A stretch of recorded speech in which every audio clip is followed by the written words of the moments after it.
Welcome to Wiretapped Truths. My name is Jesse Perez.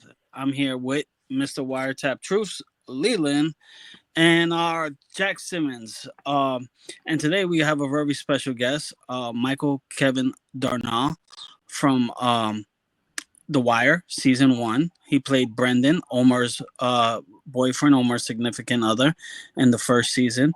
And so we're gonna have there's a little delay on us, but we're going to work through it, and we're going to bring you this interview. For me, it's a great interview because I just love The Wire, and I love getting to know the characters and anybody who had a role in it. And I think Michael had a significant role in it as I think it's like a 3 episode character, but the significance of Brendan and his death like led up to Omar versus Barksdale, and I'm gonna let well, Michael, do you want to introduce yourself and for the people and give us a little background on you?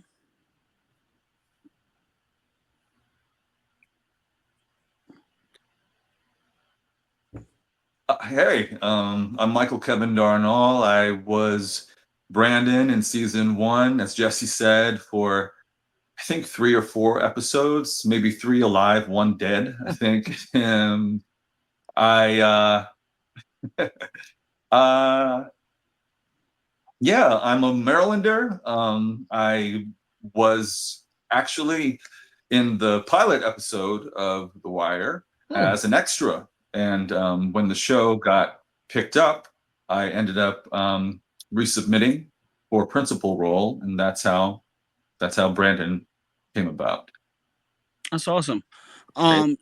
So did you okay, so you were an extra, and what happened? Did the casting agent see you? Did you have to audition for the role of Brandon? um you know Well, yeah, go ahead. yes. So Pat Moran and Associates is the big casting agency down here in Baltimore, I should say. And I Recognize saw them there for was the a credits. notice for a new pilot going out, and I submitted to be just for background work in that. And I got the invite to come and be an extra, and I showed up, my hair all gelled and everything. They were like, one of the costume ladies said, "Where are you from?" And I said, "Silver Spring, Maryland." And she said, "Yeah, you look like you from Silver Spring. Put a hat on that boy, rough him up a little bit." And so they got like a Scully on me, and I don't know, I think it's like a flannel or something. And so yeah, I spent that day doing background for the pilot episode. And then I guess it was, I don't know, 3 or 4 months, maybe even more than that. I don't really remember. But I saw another casting notice that the show had been picked up, and they were now they were now accepting submissions for, principal characters, which could include leads as well as supporting parts. And so I just submitted, and I mentioned that I had been an extra and I was interested in coming back and in a speaking role. And there was a wonderful guy at Pat Moran and Associates named Seamus, and Seamus called me in and had me read with Miss Pat Moran. And if you all don't know who Pat Moran is, so she cast all of John Waters' movies in Baltimore. She is John Waters' best friend. She is essentially, when anything comes to our region, Pat Moran, she casts, the roles of film shooting in Baltimore. And so so I read for Miss Moran, and I read for a junkie, like a what we call like a under five lines. And the line I remember, maybe it was like one line. I think the line was, "Are y'all passing out testers?" Like I think it was to Bodie or somebody like that. And I went to the audition, and I messed my hair up. I wore these raggedy ass clothes and everything. I was trying to really look the part. And I was doing all that stereotypical kind of stuff. And she was like, "Good, good.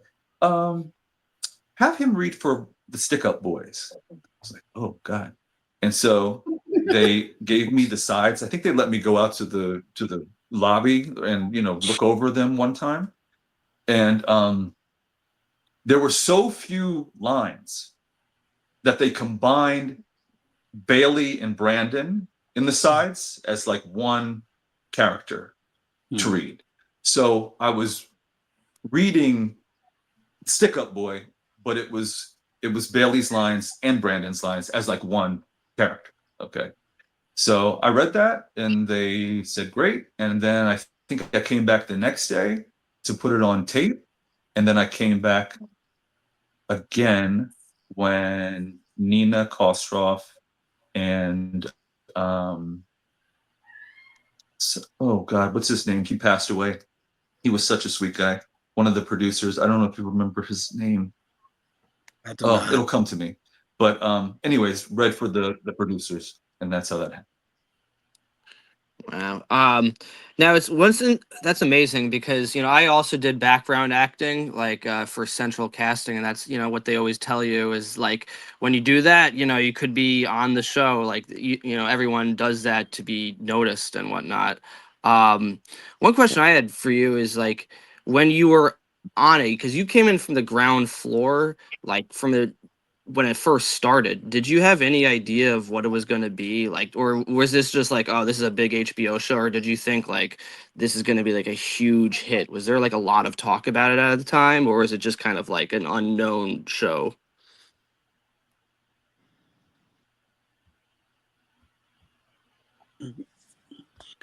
No, I had no idea.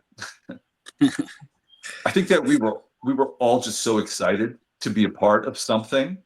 And you know, I say all the time, like when we were doing it, The Wire was not The Wire yet. It was just, I mean, it was, but it wasn't, you know, it was a brand new, untested show that was only promised maybe 13 episodes max, you know? So there was a lot of storytelling that was covered in that short, relatively short at the time. Now it's sort of standard to have a season that's 13 episodes or so.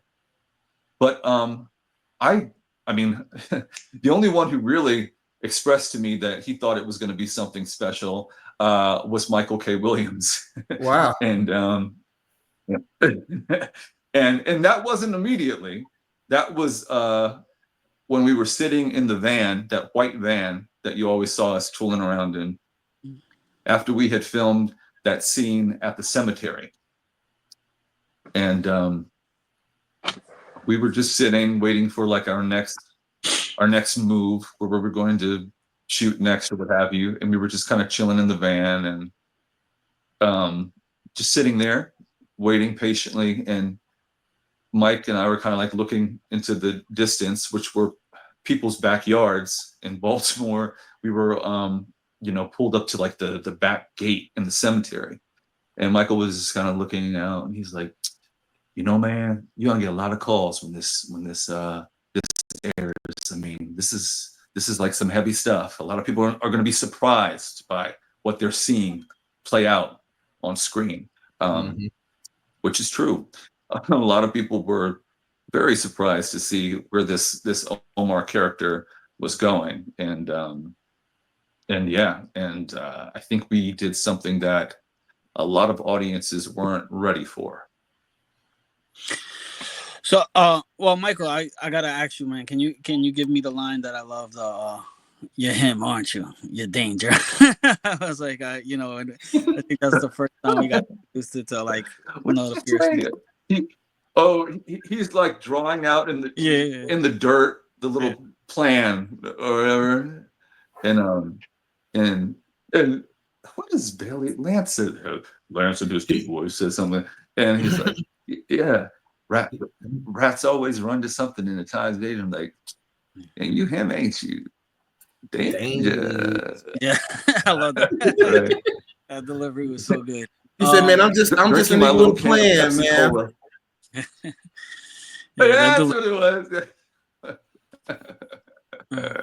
That delivery was so good. Oh man. So but when we looked you up, it looks like you have more of a theater background nowadays. Is that where it led? And it kind of said also it does say that I think you did Shakespeare. So and then I always say that The Wire is modern day Shakespeare to me. Would you consider that? And is that true about the theater? Do you want to give us a little background on that? Yeah, so that was always my trajectory. Like I did The Wire in between my sophomore and junior years of acting school. I went to SUNY Purchase Conservatory of Theater Arts and Film. And as a matter of fact, Lance Cody Williams, who played Bailey, he went to Purchase as well. He graduated the year before I entered. And we've seen some really great alums do well recently. Of course, Parker Posey is the wonderful Parker Posey, and Stanley Tucci, Edie Falco, Wesley Snipes, my good friend Constance Wu, Malcolm J. Goodwin, who you may know from like the Breakout Kings, and iZombie, Chris Perfetti, who's on Abbott Elementary. So it was a really great school. And I actually played Hamlet for our senior show, our final production before we graduated. And I think Michael K. Williams would have been a great Hamlet, as a matter of fact. The Wire certainly is complex in terms of the writing. It's often compared to Dickens. Charles Dickens' work is serialized, novella type work. It's certainly heightened in terms of the circumstances and the way in which classical theater is, like Shakespeare. So yeah, I mean, of course, Shakespeare is in verse, but in terms of like the large themes and ideas, I can certainly see the connection. What's your favorite Shakespeare? That's a good question. Mike, did you hear him? I'm sorry, what was your question? I just missed it. I just said, what's your favorite Shakespeare? No, I didn't. I'm sorry. What is your favorite Shakespeare play? My favorite role? Your favorite play from Shakespeare? Shakespeare. It's out of all of them. Because I saw you were in Much Ado About Nothing, which I always liked a lot. I loved Much Ado About Nothing. I had a really great time doing that one. I did that one at the Shakespeare Theater here in DC. I love Hamlet. I love Twelfth Night. I'll be honest with you, Shakespeare is not my favorite, but I enjoy doing it, when I get a chance to. I think a lot of actors will tell you that any role that you're blessed to get, you try to make it as fun as possible. It's not like they're throwing out roles like testers in that episode of The Wire. But yeah, I like contemporary plays more. I like to do comedy whenever I get a chance, and yeah, I mean, I would love to do television again, sure.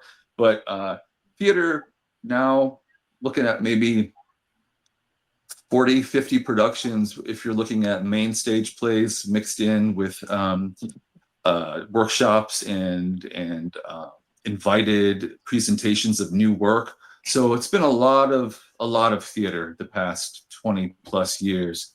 And it's not that I'm sick of it, but I think I'm kind of ready for something different. And for me, that might be getting back into television. And there's a lot more series now with all of the streaming stuff that you see. So, the pandemic really put was really tough for actors, but now things are really bouncing back in a pretty extraordinary way. You had a question? Yeah, Leland, do you want to Yeah, I did. Just trying to stay on topic about the theater. You received a few Helen Hayes Award nominations, Michael, if I'm not mistaken. Mm-hmm.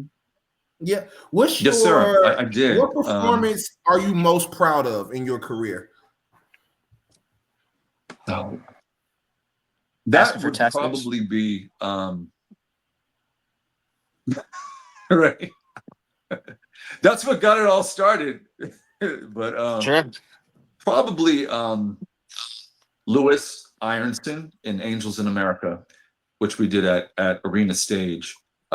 which we actually won the Helen Hayes Award for Outstanding Ensemble in a Play.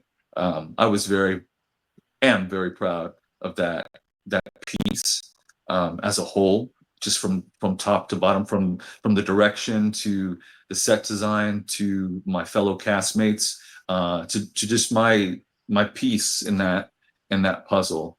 I also had one hell of a time doing Hot Wing King by Katori Hall and Wig Out by Terrell Alvin McCraney. Okay. That's probably like my trifecta, those three. And I got to do something really interesting in every single one. And one of the blessings of my career has been the versatility that I have been afforded looking the way that I do, that I've been able to play different ethnicities, and that may change the way that things are moving these days in terms of casting people who are, just like on the nose, exactly what it says that they are on the page. We used to have what we call character actors back in the day who were given free range and could play everything. I'm still pretty fortunate that the things that I do play still fall under the umbrella of who I am or what I would in real life be capable of being. You know what I mean? So it's one thing. Of course, I would never appropriate the role of, say, a Korean American, nor would I get that part, or would I attempt to play, right?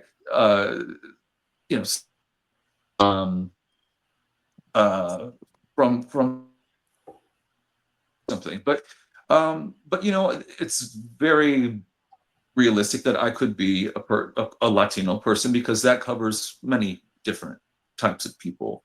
A white person, a black person, what happened? A Jewish person. I thought you were Puerto Rican for the longest time. Actually, I'm just finding out now that you're not. That you just play. When I watch The Wire, I always thought that I'm not Jewish. Puerto Rican. I always thought you were Puerto Rican. Yeah. No, I mean, my nephew, as a matter of fact, is half Puerto Rican. But no, I black mom, white dad. The short story. Yeah. I'm also half Jewish, so yeah. It's funny because we were talking. I was like, "Why did they have to kill Brandon, the only Spanish guy?" I could have sworn he was Spanish. Yeah. All right. It's he got a Puerto Rican boyfriend. Yeah. Later on, he did. That was like a running joke with my friends. They're like, "Oh, Omar likes Spanish guys," and it was like I always thought Brandon was Spanish. Speaking of that he always got some light-skinned boyfriend. Yeah, light skin. Got a type. Yeah. Yeah, and I mean also like the optics of that. That really sends a whole nother message, which I don't know if was intentional or not, but it certainly wasn't lost on me that you've got rough, tough, dark skin Omar with the huge scar on his face, and then he's balanced by these sort of soft-spoken, fair-skinned guys of indeterminate ethnicity. Well, I mean, maybe me, but yeah, that wasn't lost on me, and I'm sure it wasn't lost on a lot of people. I never actually thought about that. So were you? Is that like do you take like offense to that? I mean, do you think like that there's something that you did not like in the series? I only take I only take offense to it when people use it as an opportunity to disparage ethnic people of lighter complexions, like were somehow weak or soft or little sissy pretty boys or something like that. And if we are, there's no problem with that. But there are plenty of brown and dark skinned people like that too. you know. But I remember I did an interview with someone else maybe about a year ago talking about The Wire, and I remember back then HBO used to have a message board where you could like talk about, you know, the various programs that were airing on HBO. And I just remember people would really like go in on Brandon, like Omar's little red whore, his little Oh shit. dick riding bitch. I mean, it's like, damn. Internet we never trolls before showed any of that, but people just presume. Yeah. Right. That's how it's written in the It's just script. also this idea, like, exactly, right? And I mean, let's be honest. If it's not written, it's not on the page, right? So if we don't see it, we don't know what it really is. Who's to say that Omar wasn't doing the dick riding? We don't know that. We don't know. Right. And they'll have a sip of coffee on that one. It almost makes you think of The Sopranos a little bit, like when they found out Vito was gay and they got more offended that like he was the one. Oh my God. You know what I mean? Doing the blowing rather than, and it is like a thing of like, oh, you're more, you know, because yeah, in that show, Omar was definitely the more like quote unquote, you know, he was more of the man in that relationship, I guess, is you could say, for lack of a better word. Yeah. Mm-hmm. Totally. Yeah. So you know, and you know, Michael. Mm-hmm. Go ahead. No, I was just going to say, Michael K. Williams, he felt strongly about that. You know, I remember when we would like do a little run through or rehearse a scene or something. If I like played it a little affectionately or gently, or maybe kind of tipped his perception of what was maybe more feminine, he would encourage me not to do that because he didn't like the way it would reflect upon Omar. You know, he really felt like Omar wouldn't be with someone who was maybe, for lack of a better word, weak. You know? And I mean, if we could revisit that conversation today, I would challenge what he thought weak meant, because I don't think affection equals weakness. I don't think having a gentle spirit or nature equals weakness, you know. Yeah. And Brandon wasn't weak in the show either. Really been right. Weak in the show. No, exactly. And you know, for all of like the dick riding bitch comments, you can still go back to the fact that he really stood the test by the torture, you know. Yeah. So you know what, Michael? We have a thought on Jesse brought this up. I want to say, is it last episode, Jesse, about Omar's character in totality. His whole story is essentially about a Brandon revenge plot.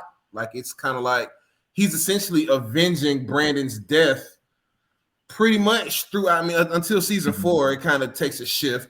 But I mean, he's pretty much avenging his death because he stood up so tall for him. And then at the end of season 3, when his boyfriend really couldn't stand up for him and wasn't really to go through what Brandon went through, it made him feel some type of way. Like, man, you're not even what I'm used to, which is Brandon, you know, who had, you know, his best interest at heart, it seems like, at all times. Yeah. I mean, I was only on for just a handful of episodes and didn't have much dialogue. And you know, when people ask me about the show, I always, you know, make it clear that if you're going to watch it, don't watch it for me. You know, I'm just like a little blip. But then they do watch it and they say, I mean, sure, but like the effect on the rest of the season and Omar's his path, you know, was very important. So I don't, you know, downplay that. I think it's very true. And you know, I remember Mr. David Simon coming to the set after we were filming one night. I can't remember exactly which scenes they were, but we had filmed a couple of episodes at that point. So maybe it was like my 3rd episode or something. But he was on set that evening, and he was sort of making his rounds, talking to everyone on set. And you know, he was talking to Michael K. Williams, and he was like really happy with how how things were going, and sort of how Omar's arc was playing out. And then when I joined the conversation, he was saying, I think, I'm really sad that we couldn't have had more time with the stick up boys, with Bailey and Brandon. He said, but we really had it kind of mapped out on the way in which this season would go. In other words, we didn't know if we were going to have season 2, 3, 4, to sort of extend this storyline. And so he told me, he said, have you ever seen that movie, The Wild Bunch? And I said, no. And it's a Western. It's a Sam Peckinpah Western. And of course I went home and rented it after he mentioned it. But he talked about that. He talked about that sort of group of like outlaws, cowboys in the Wild West. And that's what he really loved about Omar and his crew.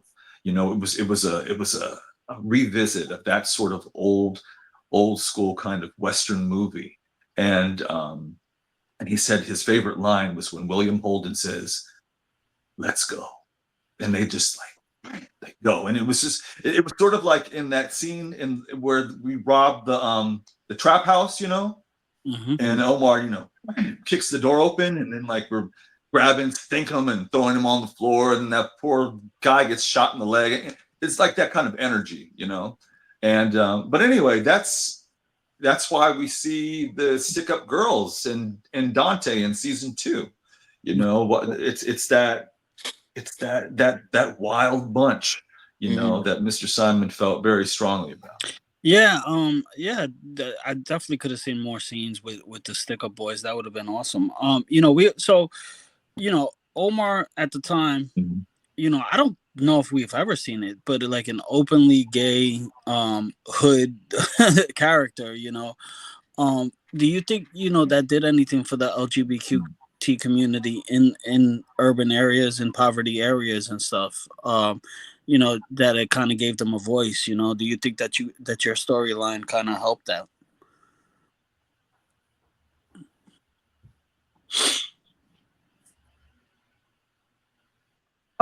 Yes, potentially. I'll be honest with you though. I mean, I haven't really seen it. Mm-hmm. What I see most is, that nigga gay, but I still fuck with that nigga. You know what I mean? Like I it's always like making an apology. Like they love Omar. They don't love the gay shit, That's true. I fucks with Omar. I just don't fuck with that faggot shit. You know what I mean? That's what it always is. It's never like, wow, Omar really made me look at gay people in a different way, and I love the gays now. Thanks, Omar. No, it's not that. It's not that. But you know what though, Michael? We were talking about this when we interviewed Julito about some characters and how people look at just some of the kids and some of the stuff. They're like, oh, well, Wallace was a snitch and he should have got killed. He was 15. So I don't think people look at it with a sense of morality when they give these opinions sometimes about The Wire.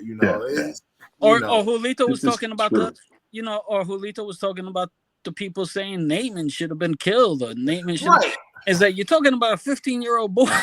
These are kids sometimes. So I don't think people really look at the other side of that. I think people can be so narrow-minded about their assessment in their favorite show. Yeah. Because I never thought about it like that either. In terms of, well, wait a minute, Wallace was a kid. Like, why were we okay with them just killing a kid? Like, I get it. He did snitch. He's 15. Like, I mean, like it never clicked in my head fully until we started breaking down. And I've seen The Wire 1,600,000,000 times. Okay, like, and it never clicked in my head about that type of stuff.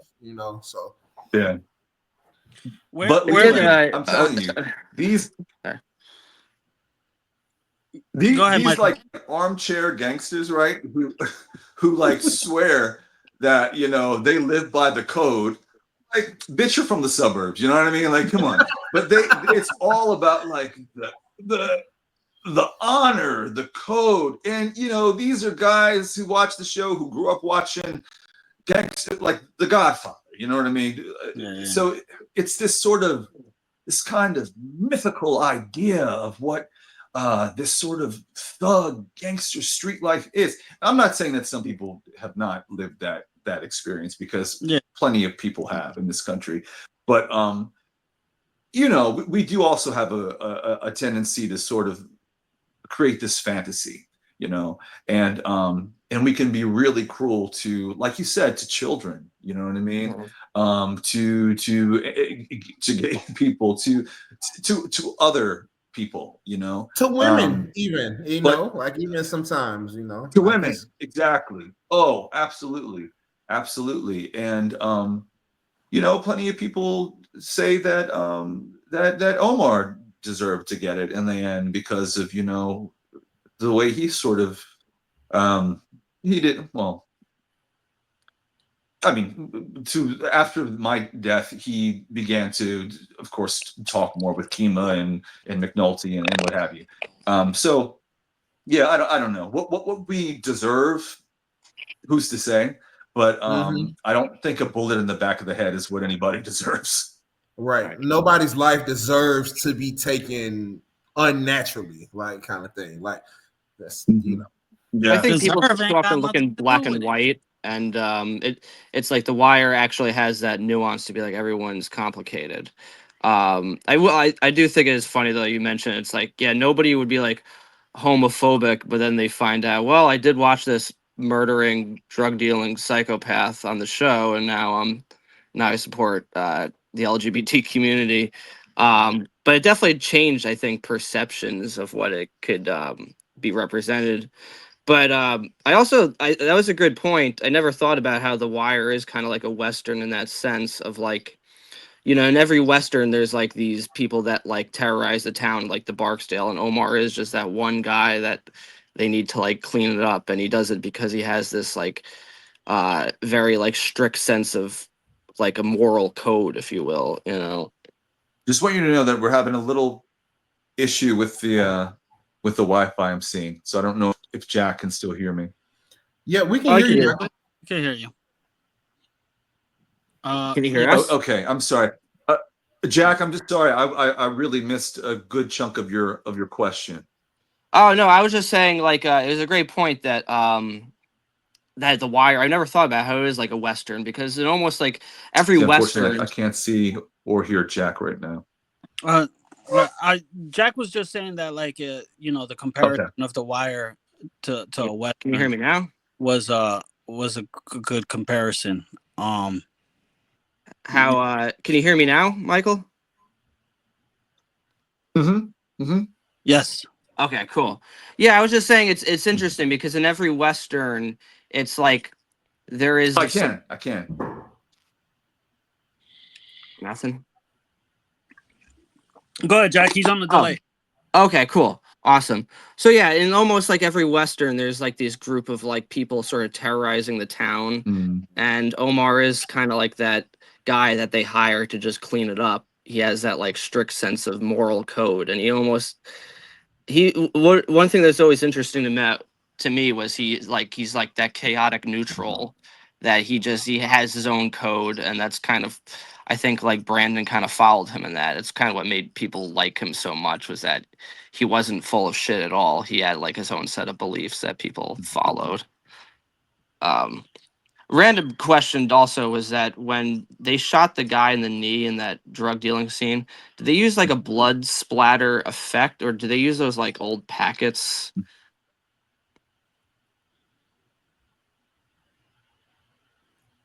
Michael. I think we're having difficulties with Michael. Yeah, I think we lost him. The scene where the guy's leg gets shot. Yeah.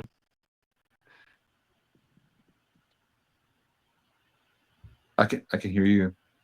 Yes, that scene. Yeah, yeah. I think they did use one of those explosive pack things. I'm almost positive that they did. What I do remember vividly, though, is that when Poot throws up, that was cream of mushroom soup. They had him take a sip of, I think, like straight out of the can, and he threw Screw that up. That It's like what they did that in I The remember Exorcist. clearly. But I'm almost positive it was an explosive.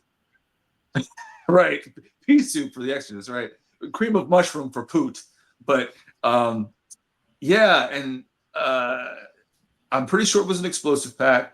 Oh, I wanted to tell you. Speaking of special effects and things, I was listening to your last episode, and Jack, you were talking about some of the makeup and things, and when I had my death scene, right, on the displayed on the hood of the car, I had to be there at 4 o'clock that morning, 4 a.m.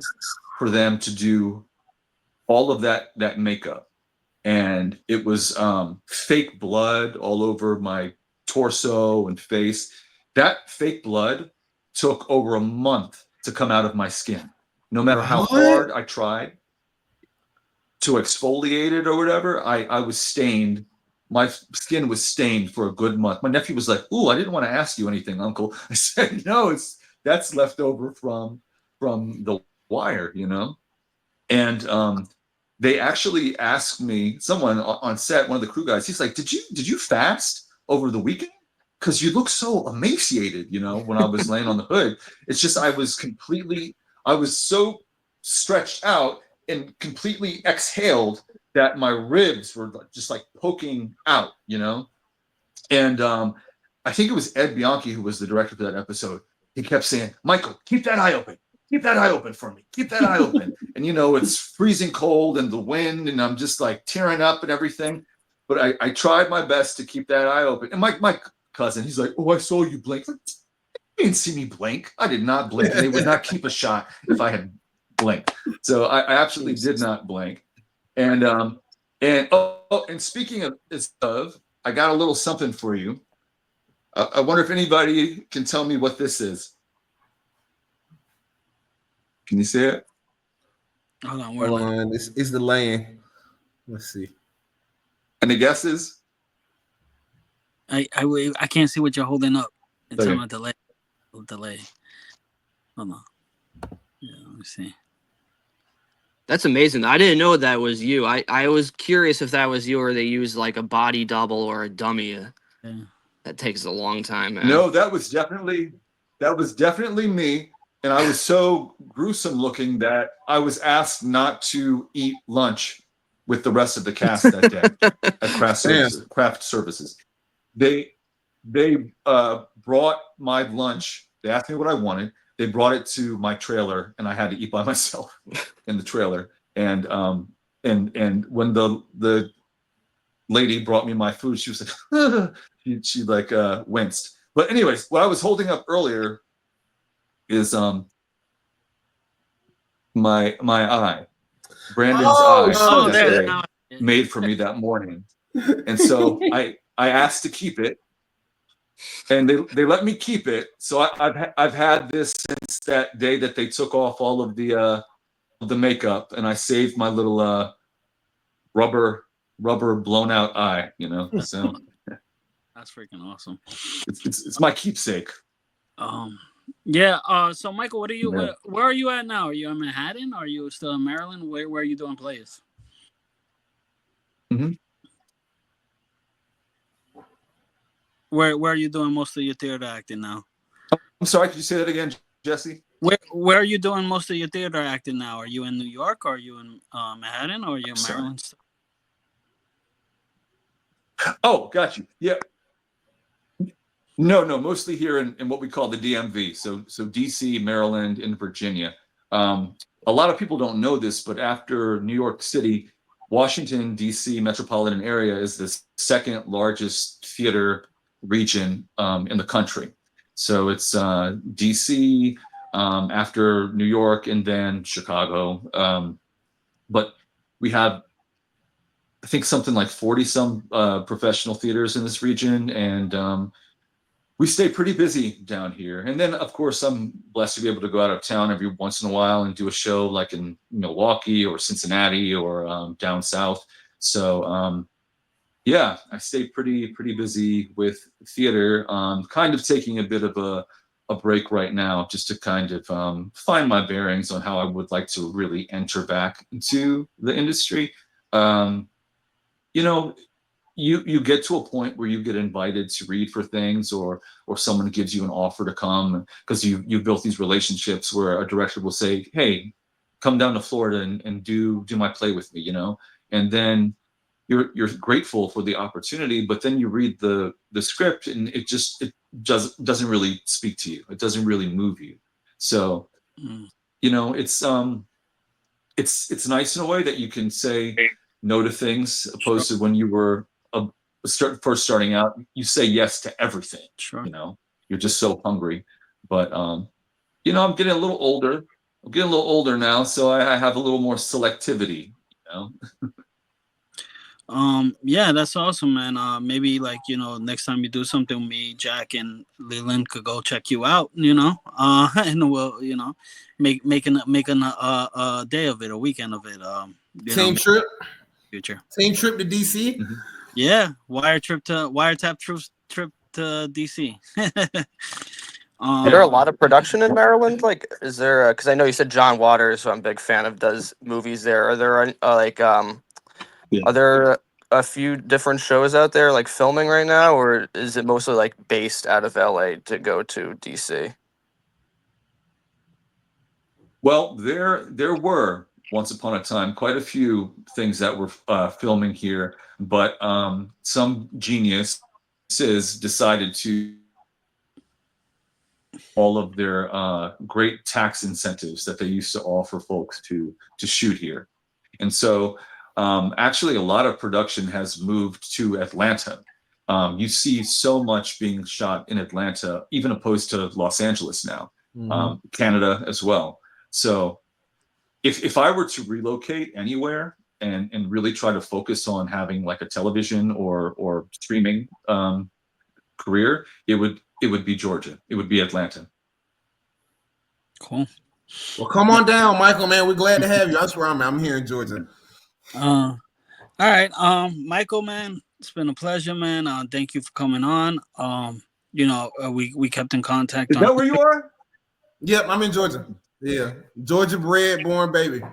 I always forget that because we do this every week, and it's weird. I'm like, oh yeah, you're in a different state. It's weird. Yeah. Like, me and Jesse are both in baby. New York. Okay. Nice. So I don't know, Jack and Leland, do you guys have any closing remarks or any remarks in general? Yeah, I just wanted to say, man, Mike, I know we had some technical difficulties, but man, we appreciate your time this morning on this here Sunday.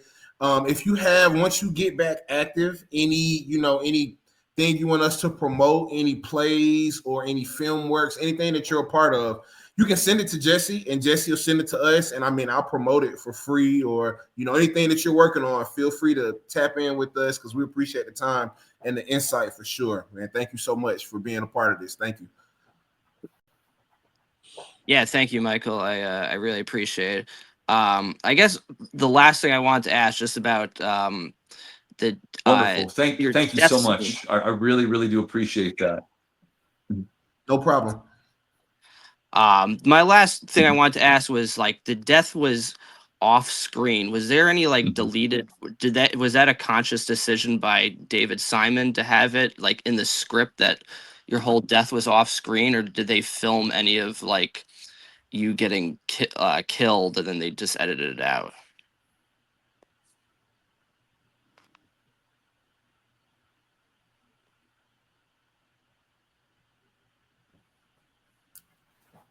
No, it was all, I guess, just left to the viewer's imagination. And perhaps they thought that it would be stronger just to see the aftermath opposed to the actual torture. Yeah. And like, I don't know, do you remember that scene in the morgue when we see Brandon and they pull the sheet from off of his head? Like, that's in black and white, Right. Which Sometimes I'm not the exactly scariest thing sure of here. like what that choice was. Like, maybe just the image that up close was just a little too graphic. Yeah. Mm-hmm. Sometimes what you can think of is scarier than But anything. yeah, Like I think that what's Fredro Starr's character's name? Oh no, Bird. it was it Avon who talks Bird. about Bird. yeah, Bird, right. Who when they're playing basketball, was it Avon who's talking about we want to leave him on the Yep. like a when you kill a deer or you kill a Yeah. stag, you know what I mean? Yeah. So yeah, maybe it was the reveal that was really going to be the more, shocking image. And I'll never forget that day. Like I said, it was freezing cold. It was really, really cold. And the way that the camera kind of dollies and trucks up to the apartment and goes in on Wallace and the kids and everything. Mm-hmm. And then, Wallace is just going to school, and then they see Brandon laying out like, oh man, that was trippy. I thought that was by really far powerful image making. it's by And far then the just most shot gruesome. of Wallace's face, It's by far the most gruesome kill in the whole series. Of all the seasons, every murder, it's by far the most gruesome scene in the whole Wire series for sure. And it's not close. I did want to bring up something funny. I found it funny when they're like with a show that's so like attention to detail, I don't mind picking up like nitpicking stuff like this because it's fun to do anyway. But Brandon and like when Omar and Brandon are like on the steps, and Brandon got his on Omar's shoulder. I'm like, and then like Weebay and rampage Omar's house, and they find a picture of you guys, and it's that picture from that. I'm like, you guys couldn't take another picture. Like, let me just take a picture of you guys. I remember that. That's a good catch, Jesse. That's a good catch. I was like, taking that picture. I was like, that's a picture from the day. Right. like, who took the picture? Bailey? Exactly. Like that's a good catch. That's a great catch, like, Jesse. One of Shirley. Remember Shirley and the baby, and maybe one of her junkie friends had a Polaroid in the back. It was. Hey, can you take a picture real quick before you go? Like, yeah. It's not like he was getting posted scene, on. Jesse, it's not like he was getting posted on social media. It's not like he was one of my favorite posted. Michael K. Williams moments. Yeah. What was that? Right. Real quick. Yeah. What was what was one of your favorite Michael K. Williams moments?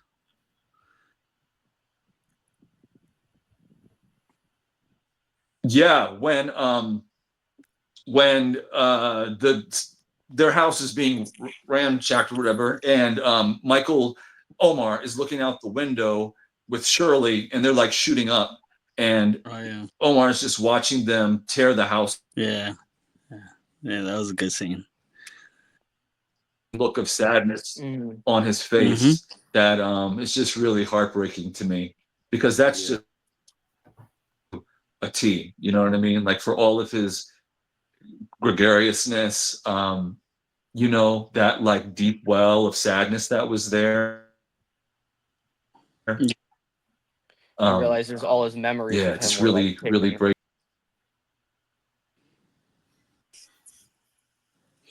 Yeah, I mean, rest in peace, right? Like, that's to convey acting. Like, there's some standout acting in that series. Like you said, how Michael K could just convey that sadness off of just looking. Like, it's crazy, I think Stringer had. I think Idris Elba had a couple of like genius moments with just facial expressions in that show. For sure. I think we lost Michael too. Oh man. Yeah. Well, I mean, I mean, despite like a little bit. Just. Go ahead, Michael. To look. We're losing. Just to look. Yeah. Look at Michael. His face told a story. You know what I mean? Mm-hmm. Yeah. Rest in peace to Michael K. And that awful incident where he got that scar, his face just told a story, you know what I mean? And even without the scar, it's just the depth of his personal experiences said so much. I mean, you could, yeah. I mean, just put words. But I was just. They said your partner, boyfriend, are you comfortable with that? I was like, why would I not be comfortable with somebody kissing me on the forehead? You know what I mean? But they asked me at least 3 or 4 times, was that okay? Was that okay?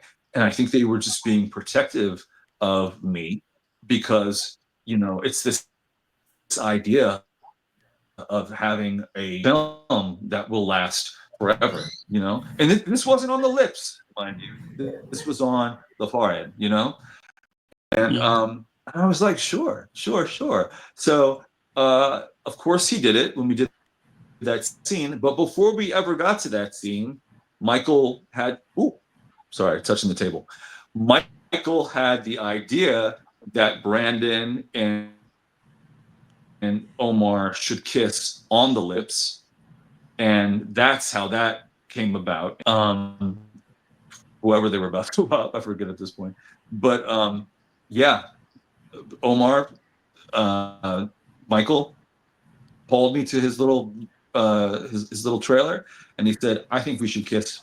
I said, "Why?" And he said, "Well, I think what are you saying that all gay people do is just like hold hands and dap each other up? You know, like I think we should show some real affection, which you know makes sense when you also think about the life that they lived." That life could end for them like that, and that if they never showed any kind of affection, you know. And I mean, there was one director who said to me, maybe you're not really in love. Maybe you just need a father figure. You know, maybe that's not really your boyfriend that you see. Maybe that's just someone that is filling a gap that you never had. And I thought, I don't know about that, but you know, that's not really a politically correct way to approach homosexuality.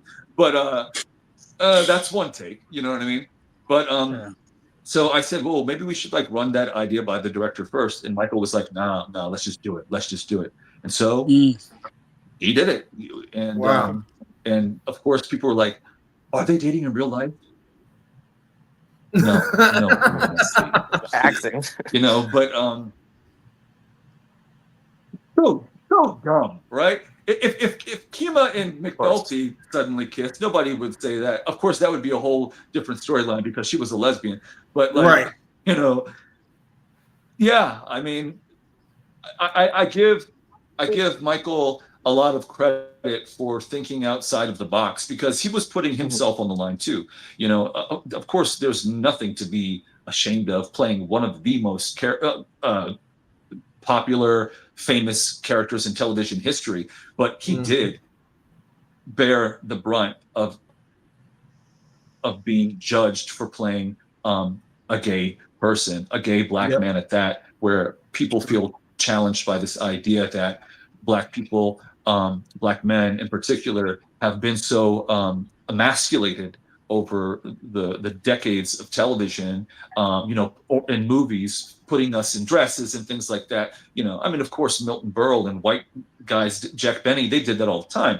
But you know, it reads differently, I think, when we see it happen to Black men who have fought so hard for our fair representation and to be humanized and to be respected. So I say all that to say, Michael accepting this role and playing it to the hilt, he really put a lot on the line in terms of what he went through personally, you know. And he's not here today, and I wouldn't begin to speak for him, but I know and I pray that he was as proud of that role as we all were as proud of him in it. Oh, that was a beautiful. That was beautiful. Especially, yeah, and you know, when you think about it, yeah, especially it's much more risky as 2002. Obviously, as homophobia is unfortunately much more rampant, and you know, Michael, Omar and Brandon. When you think about it, their relationship was one of the few like pure loving intimate relationships in the show. Like it was, you know, a lot of other relationships were sort of transactional, whereas Omar and Brandon really did love each other, and you kind of felt that throughout their episodes together. Yep. Great stuff. Well, again, Michael, thank you so much. Thank you so much, Michael. We appreciate which I think it, was Jesse. really important.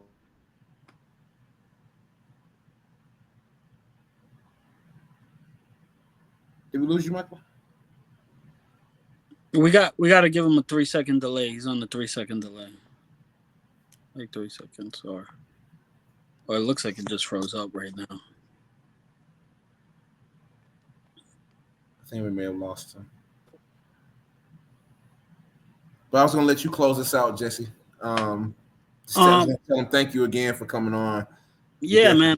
Well, shout out to Michael Kevin Darnall for coming on. Great insight, man, and you know, great conversation. You know, phenomenal. I know a couple of hiccups here and there because of the delay, but you know, some great stuff in there. You know, I'm cracking up at some of the conversation. I am too, and you know what, Jesse? I think this is kind of my incentive to try to push through this week to get it up on Spotify. I think this one has to go on Spotify as soon as possible. So, yeah, and you know, those words about Michael K. Williams at the end were beautiful, man. And, yeah, like, he was an actor. You know, he didn't need to like push for this kiss that so many people were gonna diss and like make fun of, but he's like, no, we need to express love here. Like, you know, and that was great insight for sure. That was some good stuff there, man. You know, for just sure. Good insight. What did you think, Jack? I thought it was fantastic. Yeah, absolutely. Thank you for coming on. I'm not sure if he can hear us. I hope so, but yeah. Thank you for coming on. This is a great interview. I hope that you can come on again sometime.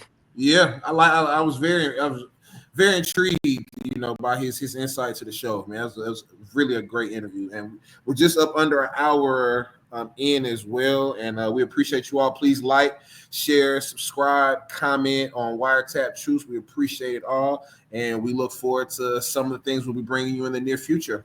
To my team, to Michael, we thank you so much.